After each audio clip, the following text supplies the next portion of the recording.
इयोब अध्याय 6। मग इयोबाने उत्तर केले, कोणी माझा खेद तोलावा, माझी विपत्ती ताजव्यात घालावी, ती समुद्राच्या वाळूपेक्षा जड भरेल। म्हणूनच माझे बोलणे मर्यादेबाहेर गेले आहे। सर्व समर्थाचे तीर माझ्या देहात शिरले आहेत, त्यांचे विष माझा जीव शोषून घेत आहे। ईश्वराकडून आलेली संकटे मजविरुद्ध सज्ज झाली आहेत। रानगाढवाला गवत सापडते तेव्हा तो ओरडतो काय? बैलापुढे चारा असता तो हंबरतो काय? बेचव वस्तू मिठाशिवाय खातात काय? अंड्याच्या पांढऱ्या बलकाला रुची असते काय? ज्या वस्तूंना मी स्पर्श करीत नसे त्या माझा किळसवाणा आहार झाल्या आहेत।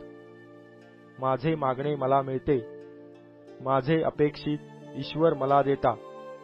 ईश्वराची मर्जी लागून त्याने मला चिरडले असते, आपला हात लांब करून मला छेदून टाकिले असते तर किती बरे होते।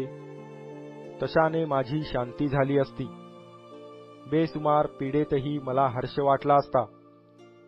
कारण त्या पवित्र प्रभूच्या वचनांचा मी कधीही धिक्कार केला नाही। माझ्यात अशी काय शक्ती आहे की मी उमेद धरू? माझा असा काय परिणाम होणार आहे की मी धीर धरू? माझी शक्ती पाषाणाच्या इतकी आहे काय? माझा देह पितळेचा आहे काय?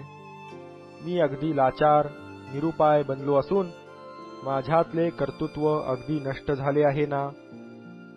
गलित झालेल्यावर दया करणे हा मित्रधर्म आहे, न केल्यास तो सर्व समर्थाचे भय सोडून द्यावयाचा।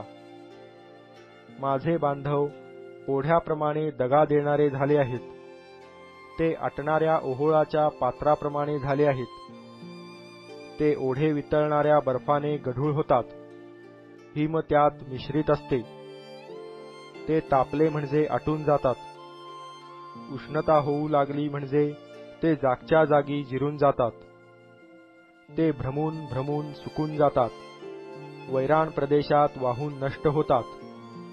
तेमाच्या प्रवाशांनी त्यांचा शोध केला, शबाच्या काफल्यांनी त्यांची अपेक्षा केली, पण त्यांच्या आशेची निराशा झाली।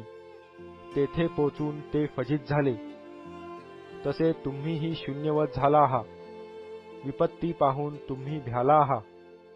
मला काही द्या, आपल्या संपत्तीतून मला काही धर्म करा, शत्रूंच्या हातून मला सोडवा, उपद्रव देणाऱ्यांच्या काबूतून मला मुक्त करा।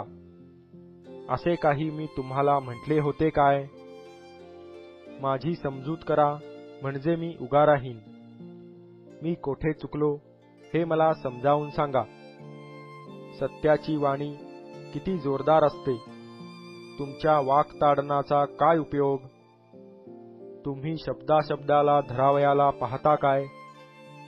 निराश मनुष्याचे उद्गार केवळ वायफळ आहेत। तुम्ही तर पोरक्यावर चिठ्ठ्या टाकण्यास व आपल्या मित्रांचा क्रयविक्रय करण्यास चुकत नाही। आता मजकडे नीट पाहण्याची मेहरबानी करा।